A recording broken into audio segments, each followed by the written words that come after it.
Hey, this is Callan from Authentic Lifestyle Design, and today I want to talk to you about the importance of meditation. So, I recently made a video talking about the importance of exercise, which I still really stress, because, like I said, exercise is an immune system for your body. Therefore, exercise is going to be really important in keeping your body healthy and keeping you fit, and that has massive effects on your mental health as well, having that good body and feeling good in your own skin.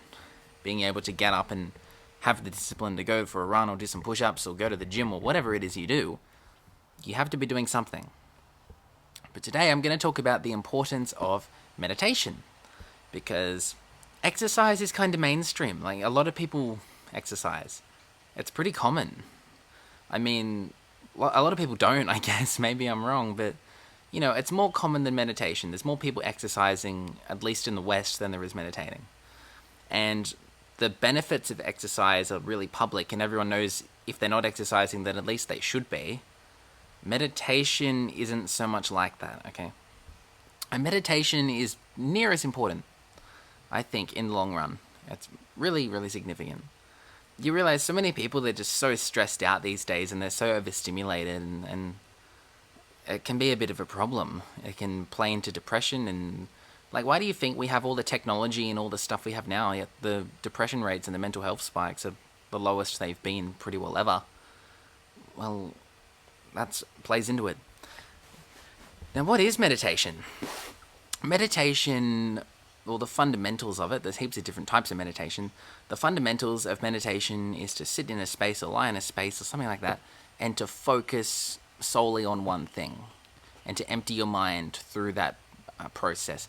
So that could be, for example, focusing on your breath and focusing in, out. It could be focusing on a sound, for example. I don't know if you can hear it, but sounds around me. To focus on one of those sounds, something soothing, ideally. You can also do mantra, which is to say a phrase over and over again and to meditate on that mantra. This is pretty common in a lot of religions, and that's a meditation people use. Like the Hare Krishnas is an example. They do the Hare Krishna, they go through their mantra and they repeat that. That's one example that pulls them into a trance.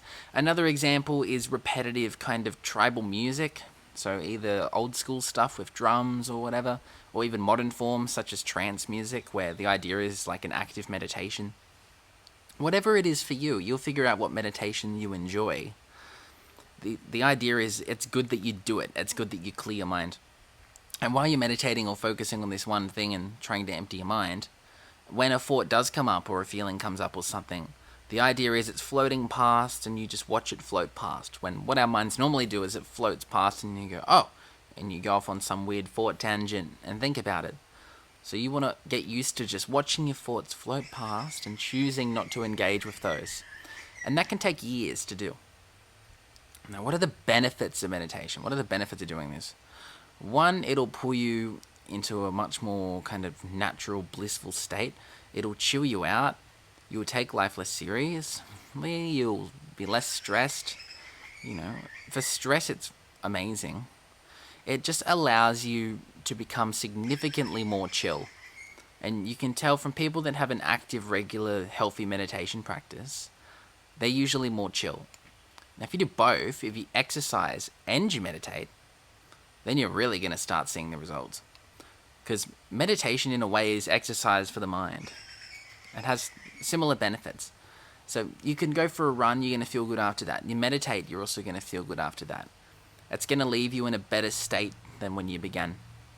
And also, if there's a bunch of, like a thunderstorm, or a bunch of emotions all conflicting and going nuts up here, and you're like, oh, I'm so stressed, I'm so worried about this and this and this and this is happening, then meditation is basically you zoom and you stop that, you stabilize it, you calm that storm in your head.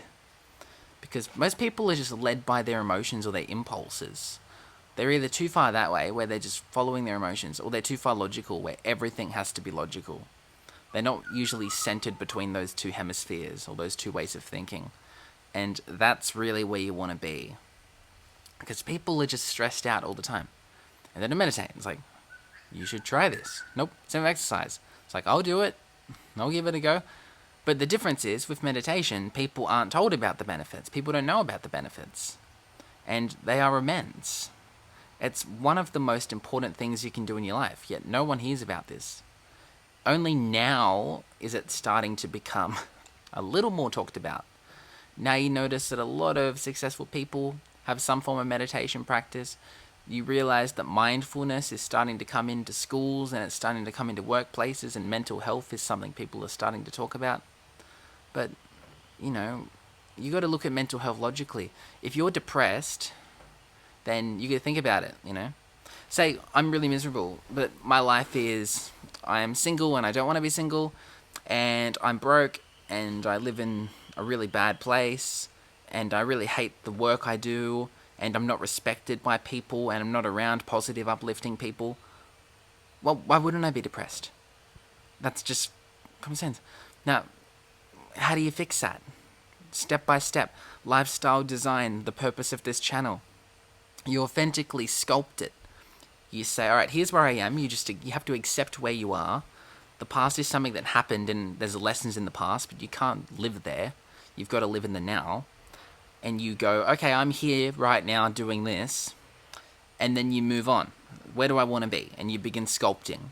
Use those 6 paths I gave you, which is time, money, health, relationships, purpose, and your environment. And start sculpting and start designing what you want to do. Then you have a vision, then you have a plan, and write this down, put it down on paper. Once you've done that, you actually have to build the motivation and the discipline and lack the procrastination to do this. Say you've got a hobby of watching Netflix 3 hours a day, and that's interfering with you achieving your purpose and your vision, then cut it down to 1 hour, 1.5. Just work on it. Work on being productive. Don't just scroll social media all day. Get off your phone. Do things. Meditation, another benefit, it chills you out, which is one of the benefits. Another benefit is it increases your focus. Because what does it do? You're training on this one thing, and then distractions are coming in, which is your thoughts, and you are ignoring those just to focus on your breath or whatever else it is. Doing that is going to increase your focus across all areas of your life. Because that'll translate to, say, you're sitting down writing an essay, and then all of a sudden you hear some music, or someone comes in, or you get a notification about some game or whatever it is. You're just going to be able to ignore that and just keep doing whatever it is you're doing. Meditation also helps you to get into flow. And flow is a really cool state. It's the most productive state we can be in. If you're good at something, you fall into that state where you just fall into a pattern. You'll do something for hours and hours and hours and just fall fully into it.